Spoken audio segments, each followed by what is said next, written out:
Friendly Nazwa Radio Live Streaming. Assalamualaikum warahmatullahi wabarakatuh. Selamat malam semua, balik lagi dengan Chelsea tentunya di Nazwa Friendly live streaming di Belitung. Udah lama banget ya kita tuh nggak ngobrol-ngobrol, udah lama kita nggak ketemu, kangen lah pokoknya. Akhirnya kita ketemu lagi sekarang. Nah, seperti yang awal-awal dibilang, kalau di Nazwa Friendly itu kita bakal ngobrol banyak macam. Tentang perempuan, tentang anak muda, tentang politik, tentang apapun itu semuanya kita obrolin di sini. Nah, kebetulan nih malam ini setelah sekian purnama janjian, akhirnya ketemu juga sama narasumber yang sangat-sangat ditunggu. Nah, di sebelah kanan ujung ada Bang Husri. Selamat malam Bang Husri. Selamat malam. Nah, beliau ini Ketua DPD KNPI Kabupaten Belitung. Nah, kalau yang di tengah kita, Sarina. Selamat malam Sarina. Nah, Mbak ini, aja Mbak deh, kakak ini Ketua PA GMNI Kabupaten Belitung. Nah, jadi malam ini kita bakal ngobrol seputar pengalaman mereka di organisasi. Selain itu juga kita bakal tanya-tanya gimana sih peran mereka sendiri di organisasi dan peran organisasi itu ke masyarakat sendiri. Nah, jangan lupa ini kita live di YouTube juga.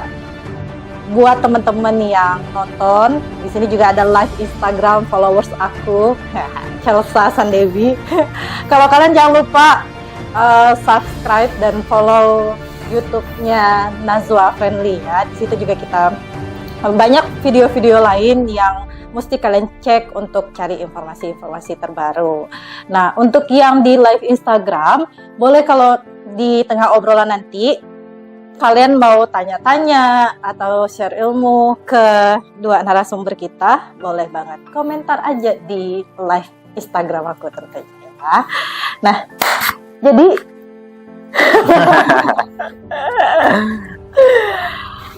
boleh perkenalkan diri dulu, karena kebetulan yang di live Instagram ini kan dari luar followers. Dari Bang Husri boleh perkenalan? Ya, perkenalkan nama saya Husri, singkat Husri. Kebetulan per hari ini masih menjabat sebagai Ketua DPD KNPI Kabupaten Belitung periode 2022-2025.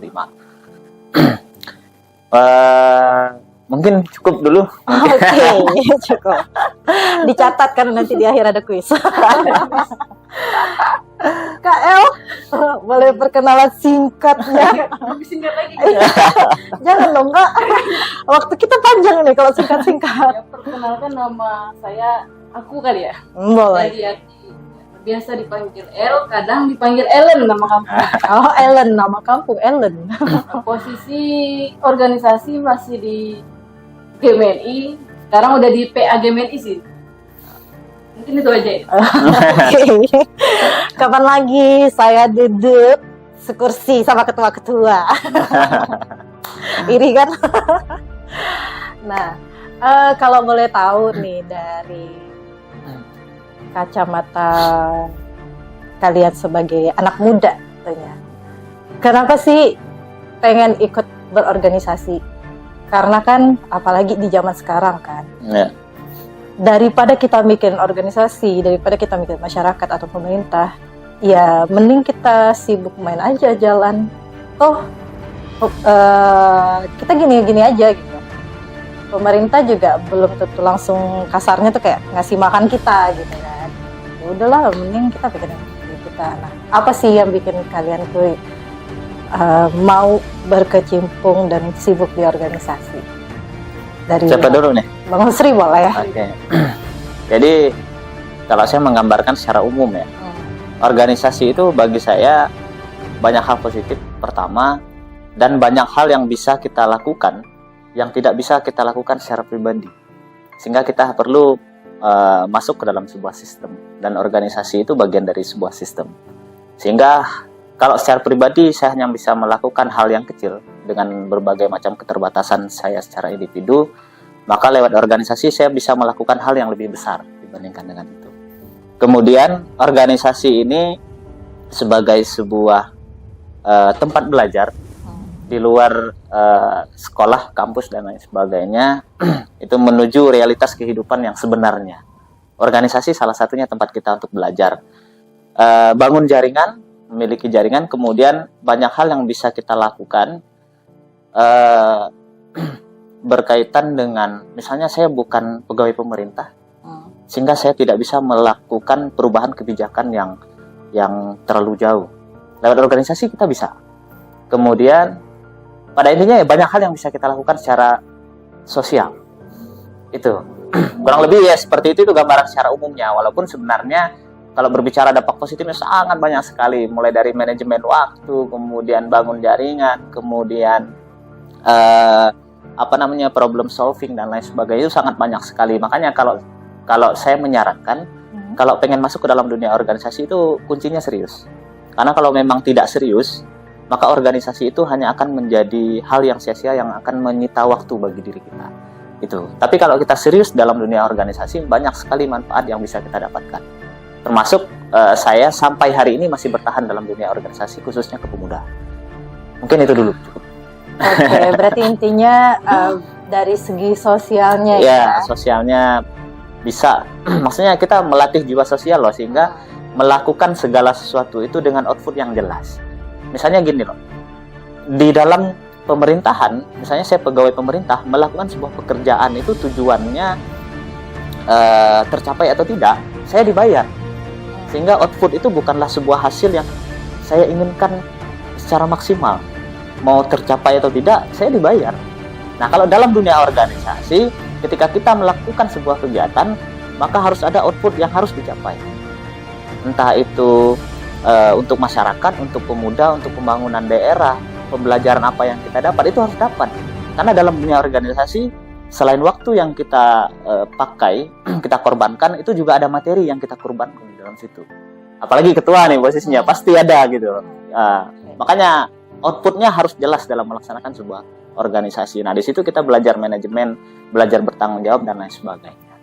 Kurang lebih seperti itu. Oke, menarik banget ya. Memang tujuan awalnya memang intinya tuh sosial. Ya, sosial.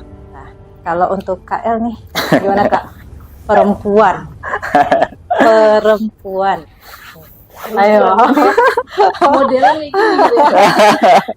Salah. Ayo.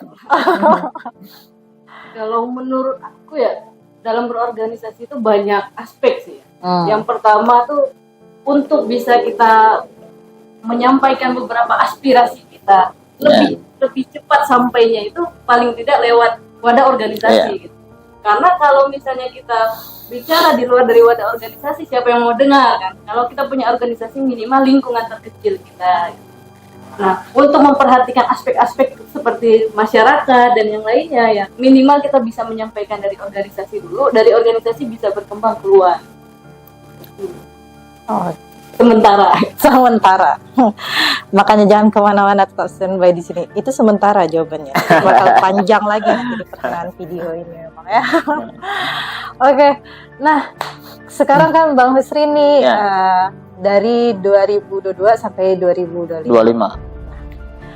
Untuk KNPI sendiri, terutama di Belitung, punya target nggak kira-kira apa untuk ke pemuda di Belitung? Sebenarnya kalau target cukup banyak gitu ya. Target, cuman saya lebih fokus gini. Kalau berbicara pemuda itu hasilnya nggak bisa kita lihat dalam jangka waktu 1 tahun 2 tahun, nggak bisa. Pemuda ini hasil yang kita dapatkan itu jangka panjang. Itu kalau kita berbicara pemuda. Kalau kita berbicara olahraga, misalnya kita cukup latihan, kemudian tanding, persahabatan dan lain sebagainya, hasilnya bisa kita lihat ketika ada sebuah event atau turnamen, itu hasilnya bisa kita lihat. Nah, kalau pemuda nggak bisa. Pemuda ini, kalau kita berbicara pemuda, itu jangka panjang. Makanya saya punya target, saya punya slogan, yaitu investasi perubahan. Ketika saya memajukan diri untuk menjadi calon ketua KNPI, investasi perubahan itu sebagai slogan saya pada saat itu. Tujuannya apa? Kenapa saya katakan investasi? Karena ini jangka panjang. Tujuannya saya ingin bonus demografi Indonesia yang mulai berdampak di tahun 2030, khususnya Pulau Belitung, itu memang kita rasakan secara maksimal. Karena bonus demografi ini itu bisa memberikan dampak positif dan negatif. Orang selalu berpikir ini selalu menjadi hal yang positif, padahal nggak seperti itu. Bisa menjadi bom waktu. Kalau kita tidak menyiapkan itu sejak dini, mulai dari hari ini akan menjadi dampak negatif yang sangat luar biasa sekali. Nah, maka dari itu saya punya target selama 3 tahun, itu lebih banyak bagaimana caranya melakukan proses pemberdayaan yang baik terhadap kepemudaan, khususnya pemuda Kabupaten Belitung nih. Entah investasi pemikiran, investasi gagasan, dan lain sebagainya. Intinya saya ingin pemuda Belitung itu memang benar-benar menjadi pemimpin maupun kader terbaik di masa yang akan datang. Saya inginnya seperti itu. Kita ingin pemuda Belitung kembali ke kancah nasional seperti yang sebelum-sebelumnya. Itu kan banyak figur-figur publik di nasional yang lahir dari Belitung gitu. Nah, kita tidak ingin hal itu putus. Kedepannya kita harapkan bahwa pemuda Belitung itu lebih hebat daripada pemimpin-pemimpin hari ini. Apalagi KNPI itu punya tanggung jawab yang berat sebagai laboratorium kader, sebagai laboratorium lahirnya pemimpin-pemimpin di Indonesia. Itu kebanyakan secara mayoritas lahir dari KNPI, dan itu menjadi PR kita di masa yang akan datang. Nah, kita berharap pemimpin-pemimpin di masa yang akan datang tetap lahir dari KNPI, namun memiliki kualitas yang lebih baik dibandingkan hari ini. Itu salah satunya, jangka panjangnya. Jangka panjangnya pada intinya investasi perubahan. Nah, boleh dikasih tahu nggak salah satu apa yang udah berjalan untuk investasi perubahan itu? Ya, jadi memang kalau dari segi program itu kita yang terencana itu saya menargetkan setiap tahun itu minimal 11 program, karena kita punya 11 departemen, minimal 1 departemen 1 program. Itu salah satunya. Memang kita baru dilantik bulan 12, ini mungkin masuk bulan ketiga. Masih sangat baru, sehingga memang belum banyak yang bisa kita perbuat sampai dengan hari ini. Namun periodisasi KNPI ini terbatas, kita hanya 3 tahun. Nggak banyak loh organisasi itu, satu periodenya hanya 3 tahun, itu nggak banyak. Dan KNPI hanya 3 tahun. Nah, untuk tahun pertama memang kita fokus untuk pembenahan internal kepengurusan, pembenahan dan evaluasi internal kepengurusan. Makanya mungkin bulan ini atau bulan depan kita akan melaksanakan rakerda, rapat kerja daerah. Itu sebagai salah satu bentuk kita meminta masukan dari seluruh OKP di Kabupaten Belitung dan pemuda-pemuda lainnya yang nanti dibuat dalam sebuah dokumen yang akan menjadi masukan bagi pemerintah daerah dan masukan bagi KNPI dan target KNPI ke depannya. Itu salah satunya lewat rakerda. Kemudian mungkin di tahun ini kita akan fokus di musyawarah kecamatan. Kita akan melaksanakan konsolidasi di 5 kecamatan untuk melakukan musyawarah kecamatan, melakukan ya pembenahan lah kepengurusan KNPI sampai tingkat kecamatan. Dan itu saya punya target itu minimal 90% seluruh desa se-Kabupaten Belitung harus masuk terakomodir dalam KNPI. Itu minimal 90%. Itu kita punya target itu. Sehingga kita dengan mudah bisa menjangkau seluruh pemuda di Kabupaten Belitung. Itu target kita. Sehingga kalau memang kita pengen melakukan sosialisasi dan lain sebagainya, ini sangat mudah sekali gitu. Dan ini juga akses jaringan bagi kawan-kawan ingin melakukan aktivitas apapun di dunia kepemudaan. Karena saya yakin KNPI itu tidak besar tanpa OKP dan mitra-mitra lainnya. Nah, makanya kalau secara pergerakan KNPI ini sebenarnya sangat terbatas. Makanya kita perlu bantuan-bantuan dari berbagai lini, termasuk PA GMNI. Mungkin nanti kita akan gabung gitu kan. Dalam berbagai ya pergerakan lah, mudah-mudahan. Saya berharap mudah-mudahan pemuda hari ini tetap istiqomah di jalannya lah pada intinya. Apalagi ini tahun politik memang menjadi tugas yang berat bagi kita. Sehingga berbagai keterbatasan pergerakan itu sangat pasti. Ini masa kampanye mulai dilaksanakan bulan 11. Makanya saya punya target pelantikan kepengurusan KNPI di tingkat kecamatan itu bulan 8 targetnya. Karena kalau udah masuk bulan 11, pergerakan kita pasti sangat dibatasi. Pasti sangat dibatasi. Apalagi KNPI ini cukup seksi di politik gitu. Kita ya sangat banyak dilirik. Maka kita cukup berhati-hati dalam melakukan sebuah pergerakan. Intinya seperti itu. Ya mungkin agak sedikit pusing ya. Kalau serius berbicara pemuda ini agak susah sebenarnya, apalagi yang diakomodir ini anak muda gitu loh. Makanya kadang-kadang saya juga harus memiliki gaya anak muda banget gitu, harus itu. Tapi masih muda sekarang. Ya, kalau secara undang-undang kepemudaan, insya Allah masih masuk lah. Masih masuk ya. Masih masuk. Insya Allah masih masuk. Tapi yang bikin aku penasaran tuh, tadi kan Bang Usri bilang kalau targetannya itu jangan sampai putus pemimpin-pemimpin yang Iya. public figure di luar yang kancah nasional. Nasional. Ya. Nah, menurut Bang Husri itu efek putra daerah yang di nasional itu jadi public figure yang seberapa besar efeknya untuk Belitung itu sendiri? Apakah memang garis ini targetnya cuma untuk mengeluarkan kader-kader yang jadi public figure di kancah nasional, atau memang kenapa nggak di daerah kita sendiri gitu? Yang memang dampaknya ya untuk daerah itu tadi berapa besar dampak atau efek dari putra daerah yang di luar itu? Gini, kalau berbicara pemimpin yang ada di Belitung gitu ya, kalau berbicara KNPI-nya kita sudah sangat banyak sekali sampai hari ini. Bahkan Bupati Belitung itu mantan ketua KNPI. Ini sudah sangat terbukti bahwa KNPI menghasilkan kader yang sangat luar biasa untuk putra daerah. Nah, untuk di kancah nasional kita belum loh. Maksudnya kita belum. Banyak lahirlah pemimpin-pemimpin, figur-figur publik yang ada di nasional memang lahir dari Belitung tapi bukan lahir dari organisasi KNPI. Nah, bahkan kita perlu itu.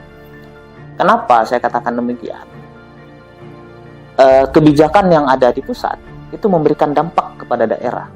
Nah, kita di daerah bisa berbuat apa untuk merubah kebijakan tersebut? Kita nggak bisa berbuat apapun, kecuali kita punya perwakilan di sana. Pertama DPR RI, DPD RI, nah dan yang lainnya, termasuk sebenarnya kader politik. Orang-orang yang bergerak di partai politik itu sebenarnya bisa merubah kebijakan itu lewat partai mereka yang ada di DPP. Karena di parlemen itu kan mereka punya fraksi gitu, mereka punya kursi. Nah, itu tujuan kita. Secara vertikal harusnya seperti itu. Memberikan seberapa besar dampaknya, harusnya memberikan dampak yang sangat besar. Harusnya. Nah, dan saat ini menurut Bang Usri gimana dampaknya? Ya, sebenarnya secara signifikan tidak, tapi memberikan dampak ya. Paling tidak apa yang kita suarakan itu sampai ke tingkat pusat, sampai. Nah, lewat jaringan-jaringan itu. Nah, kita berharap itu tetap tidak putus. Jaringan itu tidak putus.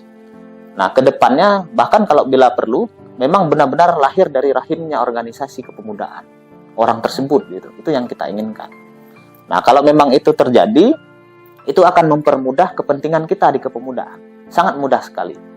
Misalnya kayak kemarin kita bikin perda kepemudaan nih. Nah, kita perlu orang-orang yang memang satu frekuensi pemikiran dengan kita di DPR maupun di eksekutif. Biar perda itu bisa terlaksana untuk menjadi payung hukum kita bergerak di dunia kepemudaan. Nah, di pusat kita juga perlu. Misalnya kita ingin merubah undang-undang dan lain sebagainya. Kan undang-undang kepemudaan kita itu sebenarnya masih bermasalah gitu, termasuk usia pemuda 16 sampai dengan 30 tahun. Itu sebenarnya masih sangat sering diperdebatkan. Karena kalau di Malaysia tuh dia sampai 40. Nah, bahkan di dunia usaha itu juga dipermasalahkan karena usaha pemuda itu kalau mencari 16 sampai 30 tahun itu susah karena orang yang sudah sukses dalam dunia usaha itu rata-rata usianya 30 sampai 40 tahun. Nah, sehingga yang dikatakan oleh dunia usaha pengusaha pemuda ini yang seperti apa? Nah, ini menjadi dilema juga. Nah, kalau kita pengen merubah kebijakan itu, maka kita harus punya jaringan sampai dengan tingkat atas, termasuk di pusat. Itu salah satunya. Maka kita perlu. Bahkan kalau memang harapan terbesar kita bila perlu DPR RI itu kalau bisa ya putra kita. Kalau bisa gitu. Walaupun hampir sulit gitu untuk merubah itu gitu ya kan. Apalagi dengan kursi DPR kita cuma 3 kursi kalau DPR RI ya. Kalau bisa seperti itu harapan terbesar kita. Oke. Nah, kalau misalkan dari tadi pembahasan atau kita nih yang orang awam pasti mikirnya kalau organisasi kepemudaan nggak jauh-jauh dari politik. Politik maksudnya politik pemerintahan ya. Politik kan banyak begitu Mas Hari. Politik kita kan, tempat kerja juga berpolitik. Nah, tapi maksudnya ini nggak jauh-jauh dari politik pemerintahan kayak kan di DPR, DPRD lah gitu-gitu. Tapi kalau untuk di kehidupan yang lain ya, nah itu tuh gimana? Misalkan dari segi apa ya, sosial ke masyarakatnya gitu.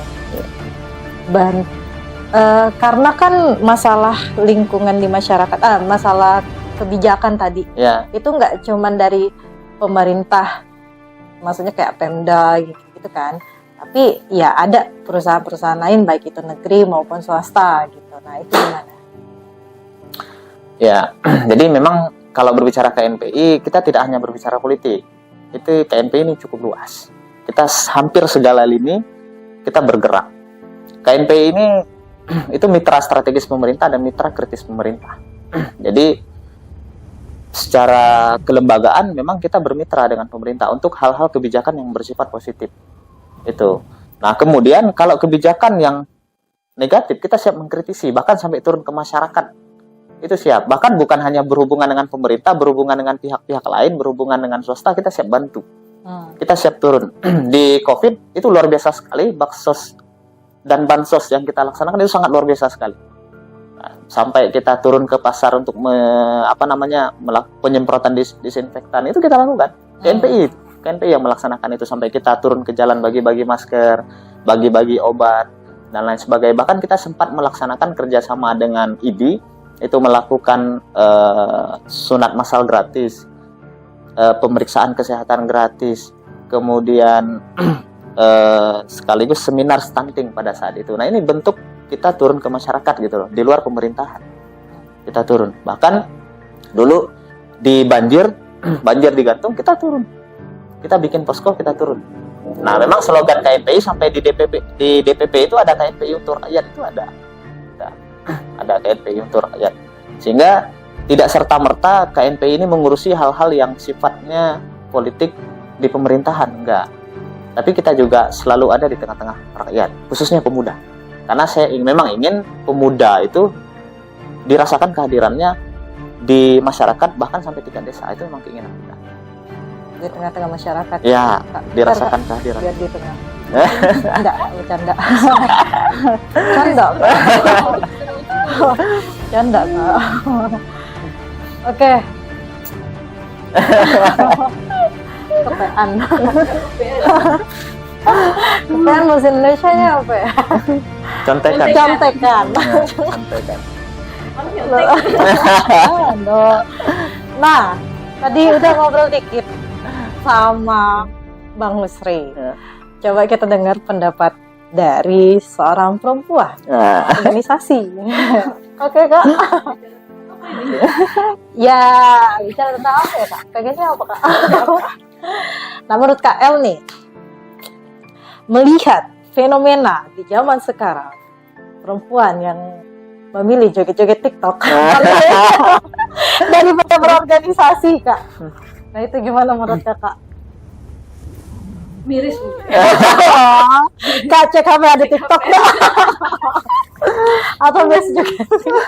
Cuma sebenarnya perlu sih, kalau udah perlu melek cuma jangan terlalu edik. Karena kalau terlalu edik, pengembangan secara mentalnya mungkin menurun gitu. Iya, TikTok ya. TikTok benar, Kak. Terus nah ya, mereka yang kayak banyak yang lebih ke apatis lah gitu kasarnya kan, daripada berorganisasi. Jelas kalau kita berpikir perempuan berorganisasi, ya belum tentu juga berpikir politik kekuasaan. Nah, itu. Tapi ya fenomena sekarang ya itu tadi, mereka ya ngapain gitu, main politik kasar yang kata mereka kan, mending main TikTok gitu. Padahal itu kan salah satu strategi politik kan, Iya, untuk menambah followers.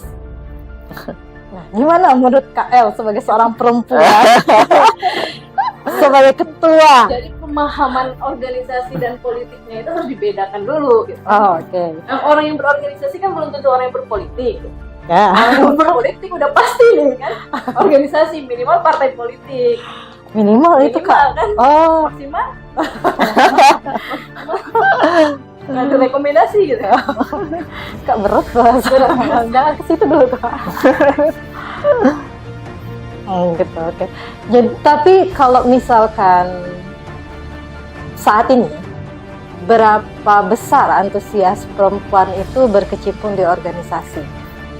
menurut pandangan dari KL, apakah semakin tahun tuh semakin meningkat atau stabil ya, yang minat di organisasi meningkat, yang apatis juga meningkat, atau gimana?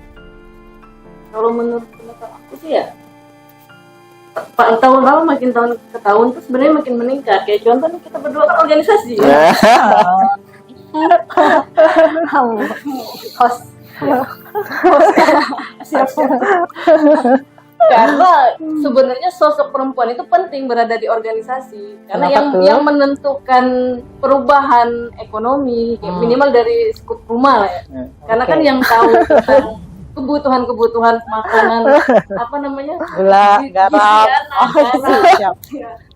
yang paling utama itu kan perempuan gitu. Jadi kalau mereka tahu dan melek organisasi politik, mereka bisa memanage apapun yang dibutuhkan di rumah. Bisa dijelasin nggak Kak? agak bingung ya guys ya. Jadi dengan kita berorganisasi, setidaknya kita paham bagaimana cara memanajemen di skup rumah tangga. Itu bukan Kak? Ya, Atau aku betul. salah? Dan karena kan pengaruh perempuan itu lebih penting kan untuk Iya. bisa memaksimalkan apapun yang dibutuhkan di rumah. Kalau laki-laki ini kan sebenarnya cuma bisanya tuh ngasih uang nih. Dia kan nggak tahu nih kebutuhan. Kebutuhannya tuh kayak itu cukup atau tidak. Minimal untuk kawan, udah ada yang lain Iya. tahunya tuh udah cukup gitu. Apalagi untuk bekal anak. Kalau wanita bisa mempunyai ruang lingkup, organisasi bisa mencari sumber-sumber yang lain. Dari pengetahuan itu juga bisa mengembangkan, menambah ekonomi lebih dan yang lain hal gitu. Pengalaman pribadi. Jadi antara perempuan sama laki itu saling bantu, Saling gitu bantu. kan? Karena sebagian pasangan laki-laki tuh ada yang sibuk gitu kan mencari nafkah gitu, maksud KL ya. Di GMM itu kan berbeda ya, apa namanya, posisinya tuh antara perempuan dan laki-laki. Kalau perempuan itu kan biasanya dibilang sarina kan. Iya. Kalau Menunjuk laki-laki altar. dibilang puri gitu. Kenapa perempuan itu dianggap dibilang sarina? Itu bukan cuma sekedar nama sebenarnya. kan? Berarti ada sejarahnya Ada ya. sejarah. Mantap nih, apa nih? Karena sosok Sarina itu sendiri mempengaruhi pergerakan seorang Bung Karno gitu. Dia memberi support yang lebih baik secara mental, baik support apa namanya, secara pengetahuan yang lainnya. Oke. Berarti support system. Support system Jadi kalau kalian belum punya support system, cari. perempuan yang berorganisasi. Mesti cari perempuan organisasi untuk jadi support system. Biar bisa Sehebat Bung Karno. saya kan bukan loh. Nggak perlu lebih dari satu ya. Lebih dari satu. Tapi karena lebih dari satu. Iya, biar supportnya banyak gitu. Ini cuma Sarina. Iya. Tapi sekarang kan jatuh juga kan. Gimana tuh? Akhirnya sekarang jatuh juga. Aku sekarang jatuh juga. Gara-gara Rostia kan. Oh. iklan. Oh, oke. Nah, KL kan menurut info yang aku tahu nih, FYI. Nah, sudah berkecimpung di organisasi itu semenjak dari zaman kuliah waktu di Bandung. Nah, yang tahu KL Eliati di Bandung. Lalu gimana Kak? Unpas senior. Nah, kalau misalkan di Belitung nih terutama, nah menurut KL antusiasme kawan-kawan perempuan di Pulau Belitung itu terhadap organisasi itu kayak gimana? Perempuan. Ya, perempuan aja. Kalau di organisasi antusiasme perempuan sedikit, tapi di politik antusiasme perempuan banyak gitu. Karena sebenarnya yang hype yang lebih naiknya cepat ternyata politikus perempuan. Nggak tahu tuh gimana mereka caranya. Untung aku udah berkawan dengan politikus. Bukan Iya, aku ya. yang awalnya mulai muncul sebagai kader partai tiba-tiba Ah. ada tokoh politik, udah lagi tokoh apa gitu kan. Cepat gitu.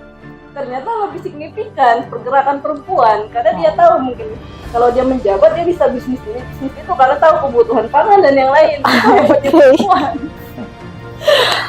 Karena kebutuhan tadi. Kebutuhan tadi kan. Makanya pakai jalur itu. Jalur itu berbisnis gitu. Berbisnis.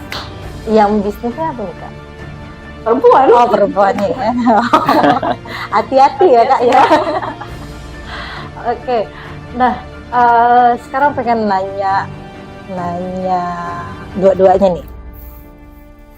Wow, semua posisi.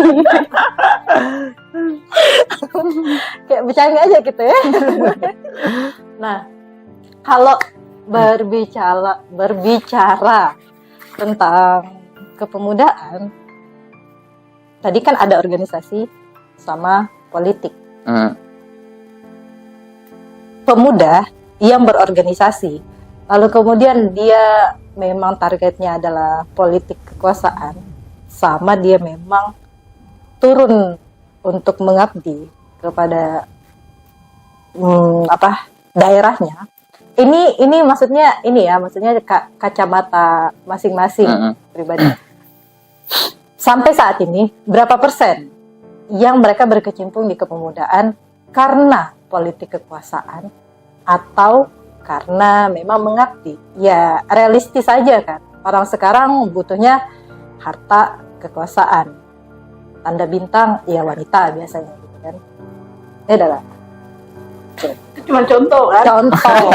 Contoh. Itu ini kita berbicara realistis. Berapa persen nih? Mana yang lebih banyak yang karena tujuannya politik kekuasaan atau memang mereka mengabdi tapi kegeser sama orang-orang yang butuh kekuasaan itu? Tanya dua-duanya, terserah mau siapa yang dulu. Jadi kalau berbicara politik luas sih sebenarnya. Kalau berbicara politik, apalagi dikaitkan dengan anak muda. Nah, kalau pemuda masuk ke dalam dunia organisasi itu dengan berbagai macam background yang berbeda-beda. Memang banyak. Ada yang tujuannya politik, jelas ada. Ada yang tujuannya membangun relasi untuk dunia usaha, kan perlu relasi yang luas itu. Menyindir KL tadi. Ada yang seperti itu. Ada yang tujuannya dengan karir. Ada yang karir di pemerintahan, karir di swasta, banyak. Dengan berbagai macam background. Ada yang tujuannya sosial, ada yang tujuannya dakwah agama, dari segi agamanya ada. Itu berbagai macam background. Kalau berbicara politik kekuasaan, kalau berbicara di Belitung, itu memang cukup sedikit. Kenapa? Karena di Belitung ini, terutama di KNPI, itu orang yang masuk dalam dunia organisasi di KNPI, itu usianya rata-rata di bawah 30 tahun. Sehingga secara pemikiran mereka belum jauh berpikir sampai sejauh itu terkait dengan masalah politik kekuasaan. Sehingga masih berpikir realistis lah untuk hari ini. Bahkan masih banyak anak-anak muda yang mencari pekerjaan pun mereka belum dapat gitu. Ini menjadi PR kita. Jangankan berbicara politik, kerja aja belum. Nah, itu salah satunya.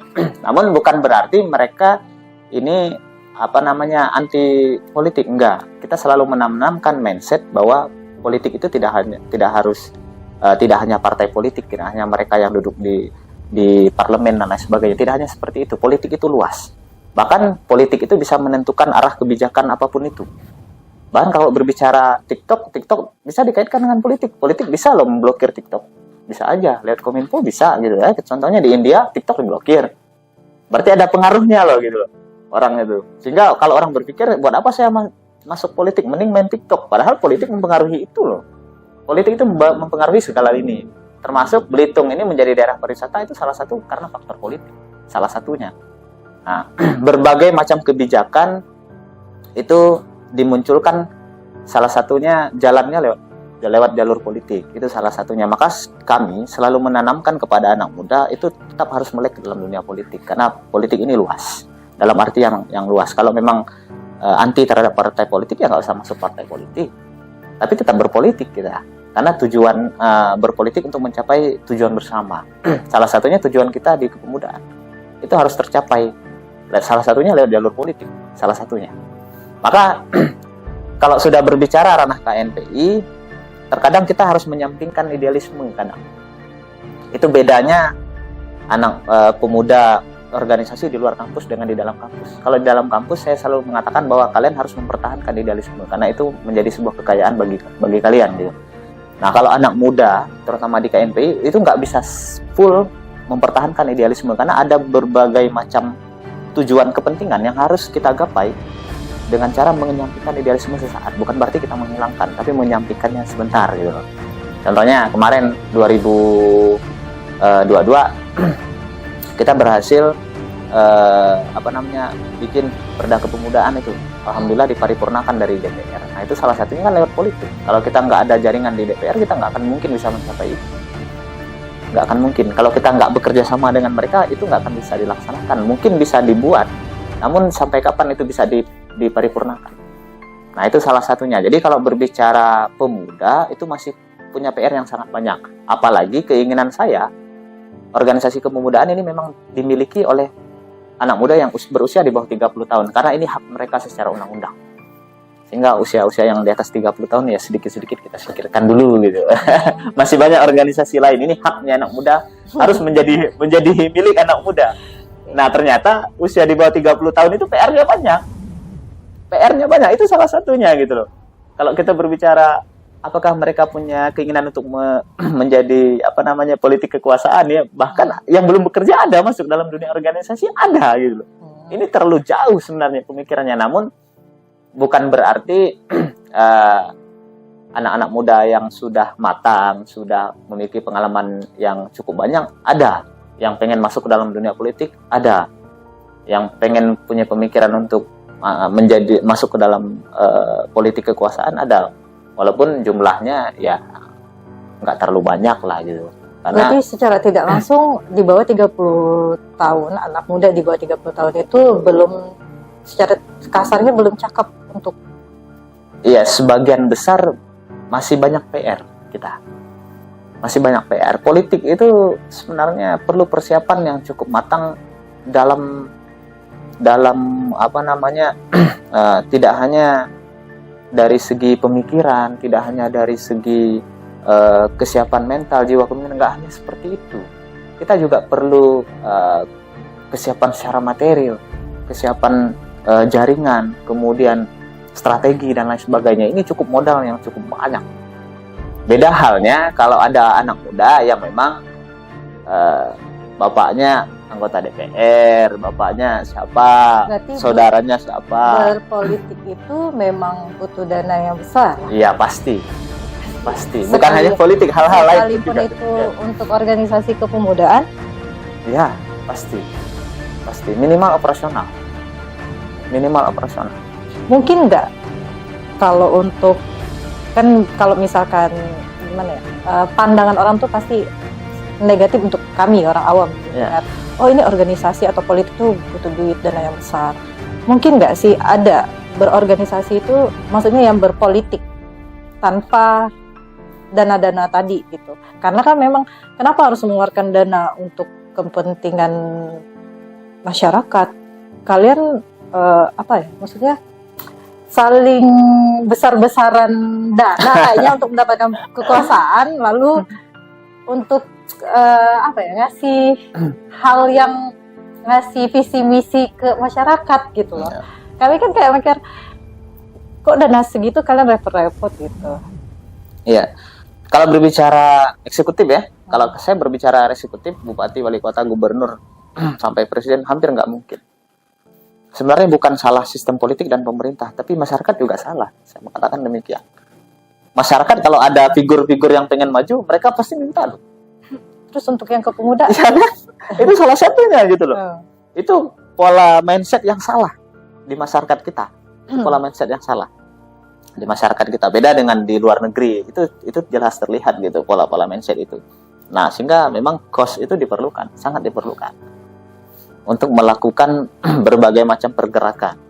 Pasti minimal operasional. Kalau yang di kepemudaan tadi Pak? Kepemudaan. Kan katanya operasi pasti pakai operasional, kan? Sama. Demikian sama, konsolidasi dan lain sebagainya, itu kita perlu mengeluarkan uang. Ya kan? Berarti balik lagi dengan pertanyaan aku tadi, berarti lebih banyak pemuda yang berkecimpung di organisasi kepemudaan karena politik kekuasaan tadi. Ya mungkin saja salah satunya. Faktor salah satunya ya. Tapi kalau secara mayoritas kita mengatakan demikian, enggak. Tapi salah satu faktornya ya, itu salah satu faktornya. Salah satu faktornya itu karena memang di organisasi itu kita cukup seksi. Karena saking seksinya maka dilirik orang gitu. Saking seksinya kita itu dilirik orang. Nah, Udah memang dilihat aja bang. Dilirik. ada yang mengatakan, saya pernah ditanya, Bang, benar enggak kalau ketua KNPI setelah selesai menjabat itu selalu masuk dalam partai politik, selalu ada karpet merah masuk ke dalam partai politik. Nah, sebenarnya bukan karpet merah masuk ke dalam partai politik, bukan sebenarnya. Tapi karena memang ya KNPI ini sebuah organisasi, bisa dikatakan elitnya organisasi, wadahnya organisasi kepemudaan loh. Sehingga kalau dia sudah mampu memimpin organisasi ini sudah teruji. Sehingga secara kemampuan mereka menganggap mampu untuk mampu untuk masuk ke dalam dunia politik, melakukan berbagai pergerakan strategi dan lain sebagainya. Itu pada intinya seperti itu. Karena memang kalau berbicara KNPI, pluralisme itu adanya di KNPI. Di Belitung hari ini ada 30 organisasi kepemudaan. 30 organisasi kepemudaan dengan berbagai macam background yang sangat luar biasa. Bahkan perbedaan agama ada di bawah dalam KNPI, perbedaan ideologi, perbedaan arah politik dan lain sebagainya ada di dalam KNPI. Nah, itu bisanya tuh dalam KNPI bagaimana kita memimpin itu.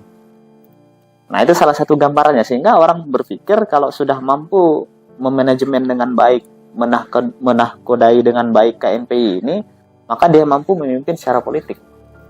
Gambarannya kurang lebih seperti itu. Makanya kalau berbicara KNPI ya mirip-mirip lah dengan dunia politik, hampir mirip. Cuman ini politik kepemudaan. Nah, kalau saya berpikirnya hal ini bisa menimbulkan dampak negatif ke anak muda yang anak-anak muda di masa yang akan datang. Makanya pola pikir ini harus dirubah. Sebenarnya makanya saya inginnya KNPI diisi oleh anak muda yang usianya di bawah 30 tahun. Biar akal pikirannya masih sehat. Saya inginnya seperti itu. Tadi katanya belum cakep. Memang belum cakep. Tahun gimana sih? Gini loh, KNPI-nya. Oh. KNPI secara organisasinya it's okay, secara politiknya memang mereka belum matang. Tapi secara organisasi nggak mesti harus hebat dalam dunia politik, enggak. Tapi kalau ketua ya beda cerita. Beda cerita, iya itu beda porsi dengan porsi yang berbeda. Karena dia harus melakukan berbagai macam konsolidasi mitra dan lain sebagainya gitu ya, termasuk berhadapan dengan pemimpin-pemimpin daerah. Itu kalau ketua. Kalau hanya anggota ya nggak perlu. Intinya organisasi itu tempat kita belajar, nggak perlulah matang-matang aman, punya pendidikan yang tinggi, punya cerdas dan lain sebagainya, nggak perlu. Organisasi itu memerlukan orang yang ingin bergerak, pada intinya seperti itu. Mereka yang ingin bergerak, mereka yang ingin berbuat secara sosial.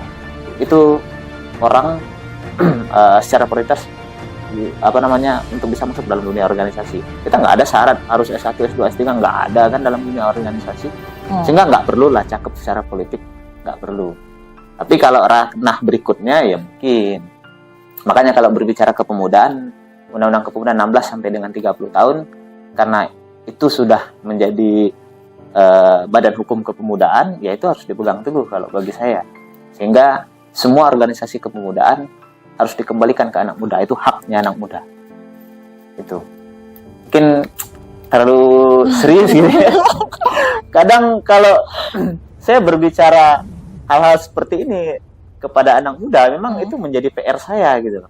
PR, kadang anak muda itu ya mereka nggak mau terlalu jauh memikirkan hal-hal yang seperti ini. Namun bukan berarti mereka nggak memikirkan itu, bukan berarti.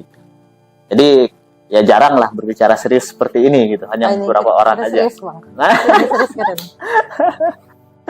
Apalagi ini tahun politik ini agak sensitif gitu. Kalau berbicara politik ini, aduh kita memang harus berhati-hati karena secara kelembagaan KNPI itu independen. Itu jelas di dalam ADRT KNPI itu diatur bahwa KNPI independen secara kelembagaan. Itu jelas. Secara kelembagaan. Ya kalau secara individu ya silakan gitu. Gitu persilakan itu. Itu. Bergerak. Jadi jangan mager. Jangan mager. Ngomongin bergerak, nah. Jadi kalau menurut kacamata dari seorang Sarinah, support sistemnya Bang. Ini tadi anak muda sekarang itu dia berkecimpung di organisasi kepemudaan itu karena politik kekuasaan atau yang idealis ya untuk mengabdi ke masyarakat. Mana yang lebih banyak di zaman sekarang ya? Kita harus klarifikasi dulu kalau bicara GMI. Oke. banyak orang nih di luar dari di luar dari yang tahu GMI. Tahunya GMI itu underbone PDI kan? Oke. Ada klarifikasi guys dari Sarina Nanti GMI. sensor harusnya apa gitu ya. Nah, ini biar teman-teman tuh tahu kalau teman-teman yang di sini ngeliat pasti berpikir kayak GMI Banteng, Bu Mega. Saya perempuan karismatik. Ya, sebenarnya kan sejarahnya nggak gitu loh. Oh. GMI itu lebih dulu kan. Oke. Dan memang lihat dulu nih posisi bantengnya itu kan ke kiri. Ke kiri itu artinya tanda perlawanan. Kalau ke kanan. Kalau ke kanan artinya perjuangan. Oke, kalau lurus ke Kalau depan. lurus, rekomendasi calon. Kak dari tadi ngomongin rekomendasi terus Kak.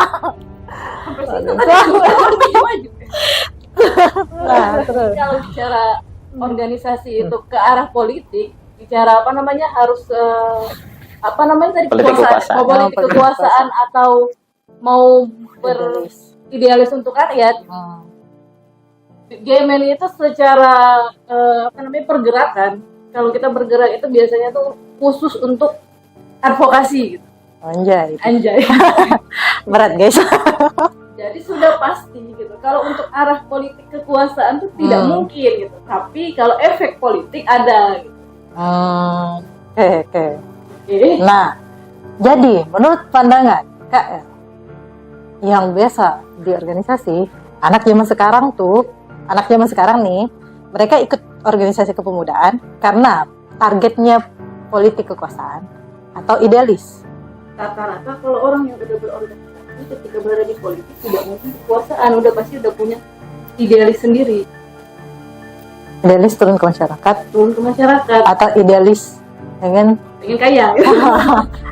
Idealis versi mereka ya kan, versi mereka masing-masing. Kalau di organisasi kan udah punya ideologi. Bicara ideologi ketika bicara idealis secara individu udah nggak mungkin gitu, udah mentok kan, udah punya ideologinya dalam berorganisasi, minimal penerapan terhadap masyarakat itu sendiri. Jadi ketika anak muda yang udah berorganisasi masuk ke ranah politik mungkin bisa dikatakan politik praktis, tapi secara ideologi mereka udah punya dan udah punya visi misi tersendiri, minimal untuk mensejahterakan masyarakat, atau setiap organisasi itu pasti punya visi misi yang positif. Seperti itu. Organisasi niatnya dari visi misi itu memang yang positif, meskipun waktu dijalanin ada untungnya. Ada untungnya. Oke. Nah, kalian nanya balik aku. Coba aku penasaran ngeliat di Instagram. Oh, kosong ya. Kosong ya, operator kira-kira ada yang mau ditanya nggak?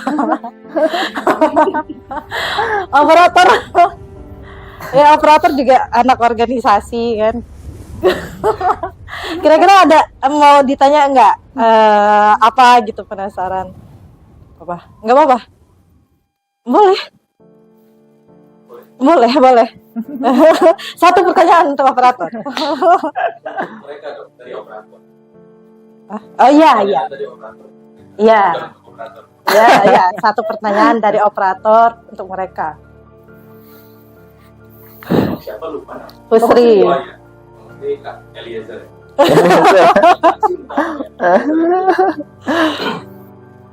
GMI dan KMPI. Organisasi yang bergerak di kepemudaan untuk pemuda dan dari pemuda. Ya. Apa nih? Kalau boleh tahu nih, kita sebagai pemuda hal-hal yang perlu kita ketahui gitu, yang sudah sudah dilakukan gitu. Ada nggak? Misalkan, kita sudah, misalkan contoh ya, salah satu organisasi yang mungkin banyak di underestimate, FPI ya. Katanya kan dia tuh banyak ya, bantu kita tuh ada banjir. Ya maksudnya share lah ke teman-teman biar maksudnya orang nggak, yang orang mungkin bakal nggak suka karena dia nggak tahu. Oh, oke. Jadi apa yang udah dilakuin dari organisasi yang kalian kecimpung gitu? Kecimpung Dari ya, ANPI. selama game ataupun GMNI selama kalian itu. Jadi kalau berbicara KNPI di Belitung gitu ya, ini cukup panjang sekali. Kemudian kalau berbicara pada saat saya memimpin, itu memang belum. Karena memang baru dilantik kita 3 bulan.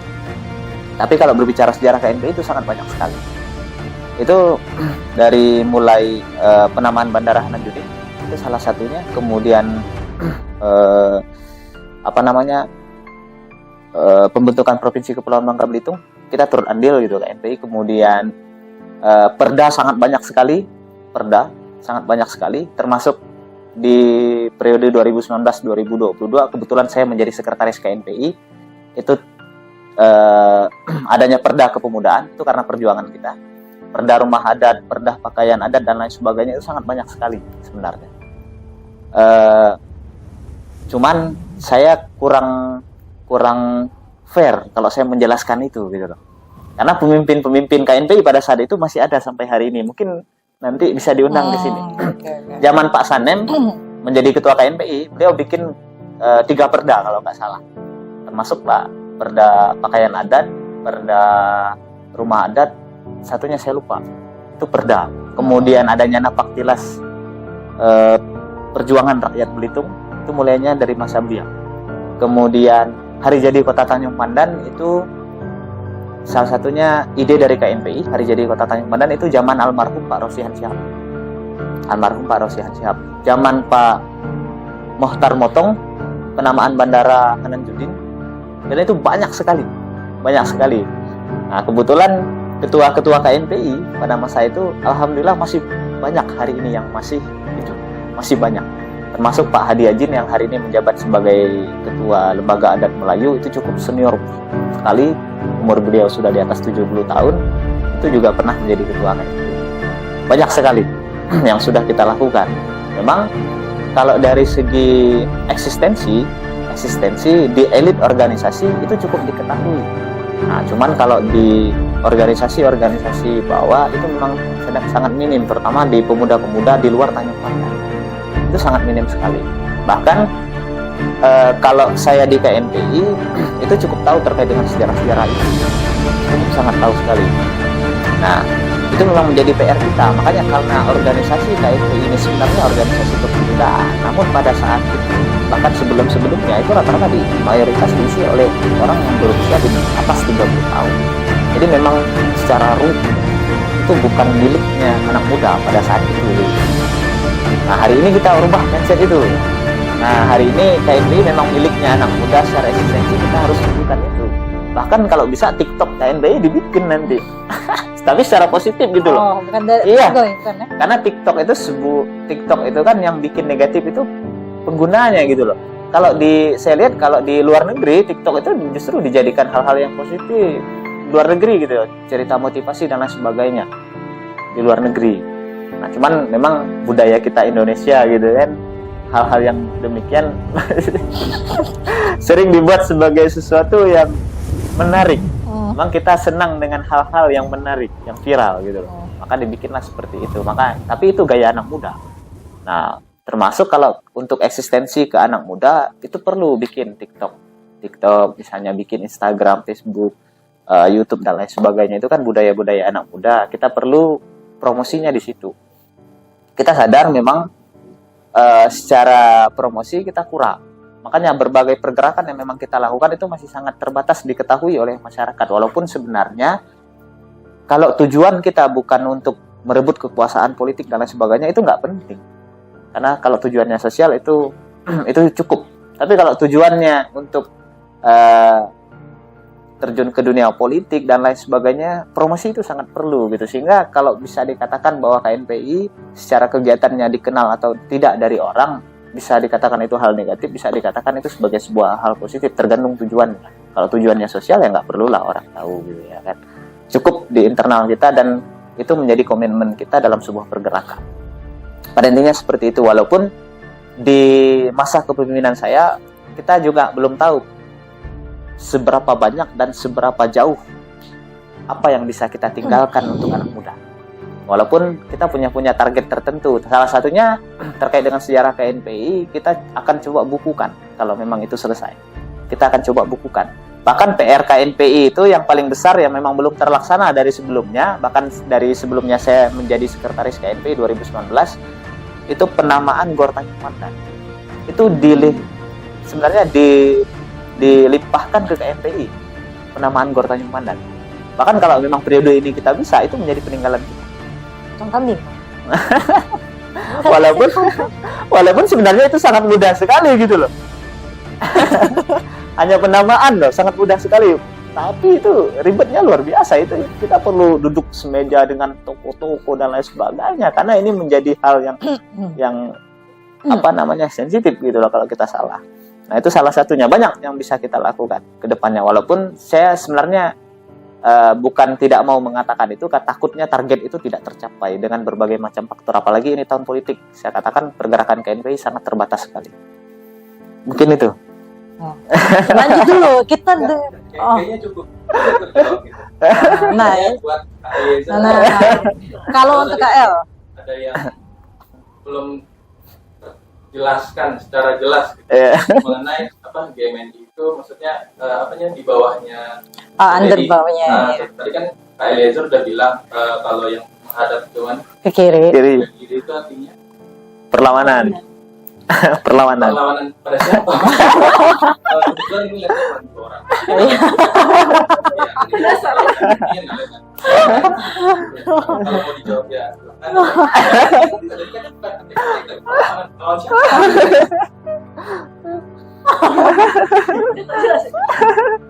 Host Kak. Lagi host nih. Aduh. Oh, bukan ini, bukan ngejelasin yang tadi. Udah jawab semua. Kan beda GMNI sama KNPI. KNPI induknya. Kan tapi kan beda. Kalau mau dijawab yang tadi pertanyaan sebelumnya nggak apa-apa. Tapi kalau nggak mau dijawab dan cuma menjawab pertanyaan yang kedua juga nggak. Milih aja lah. Itu dari yang live apa pribadi? Oh, pribadi ada jawaban Yang pribadi. lain kita cuma bilang Merdeka, Jaya, benar. Terus kalau D nggak ada. Ada deh. Kalau bicara arah kepala banteng itu mungkin kalau yang nanyanya pribadi mungkin nanti kita bisa jawab privat. Kan? Bisa jawab. Kalau bicara tentang apa yang udah dibuat dari GMNI ya kita bicara dari GMNI dulu, baru nanti bicara PA-nya, Satuan Alumni. Kalau kita kan udah alumni.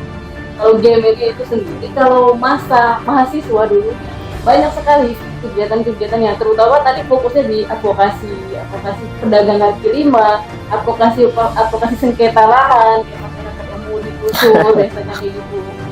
Kayak contoh banyak bantuan untuk langsung ke lapangan, kayak advokasi anak-anak jalanan dan yang lain, lebih fokus ke advokasi. Kalau misalnya untuk PA GMNI sendiri, karena sebenarnya kalau di Belitung itu baru periode kita ya. Kita.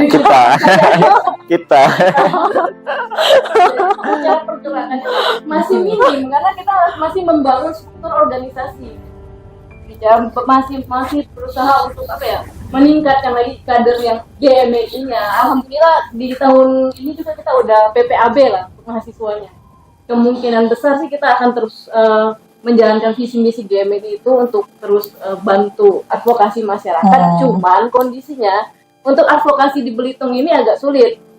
Agak sulitnya ketika kita masuk di ranah itu, stigma masyarakat tuh selalu berpikir, ujung-ujungnya mereka maunya tuh deal-dealan segala macam. Padahal tidak gitu, karena prakteknya di lapangan kalau GMNI itu ketika turun gitu, nggak pernah setengah-setengah gitu. Tapi ketika kita udah buka ruang, berapa case lah udah kita coba untuk ada di Belitung, tapi tetap aja terkendala ya dengan masyarakatnya tuh masih nggak bisa open gitu loh untuk bisa kita bantu secara advokasi itu sendiri gitu.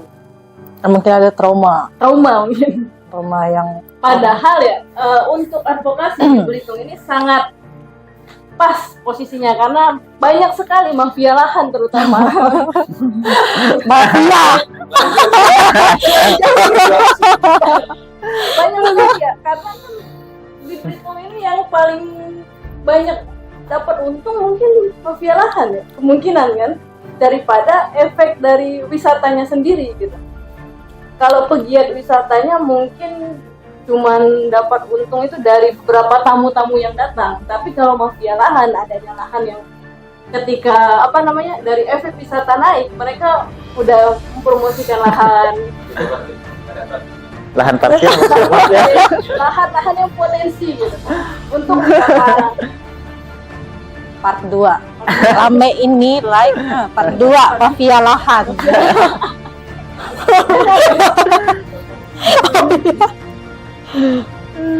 Jadi harus benar ya. lanjut. Sebenarnya concern kita tuh di situ di awalnya, cuman kondisinya agak susah dikit masuknya gitu. Seperti itu. Kalau mau lanjut nih. Perlunya ada organisasi yang melek akan hal itu karena apa? Suatu saat Belitung itu kan kecil ya. Suatu saat Belitung itu bakalan konfliknya bukan konflik antara suku, nanti konfliknya tuh konflik lapar lahan gitu. Sampai tempat untuk mati pun kita bingung, nanti harus bayar mungkin karena saking kecilnya gitu. Jadi ketika ada organisasi yang memang membuka ruang untuk advokasi, seharusnya lebih ya untuk masyarakat lebih melek lah, harus tahu dulu tujuannya positifnya apa, jangan sampai ketika kita datang ya tertolak dan yang lain hal. Kak, konflik lahan tuh kayak misalkan nih parkir sini, lahan parkir itu. Oh itu nggak konflik nyetor. penguasaan lahan parkir.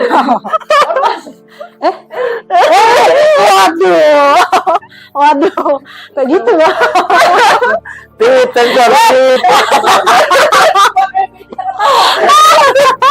sensor gitu ya. Kita bawa isu seru, biar ada part-partnya. Penasaran kan? Part 3 penguasaan lahan parkir, hubungannya dengan apa? Yang mengirimnya dari GMI, yang follow up ke MPI. Berarti masih diundang lagi nanti ya, kita ngobrol lagi. Ya ada operator masih ada. Aman nanti kan. Oh iya.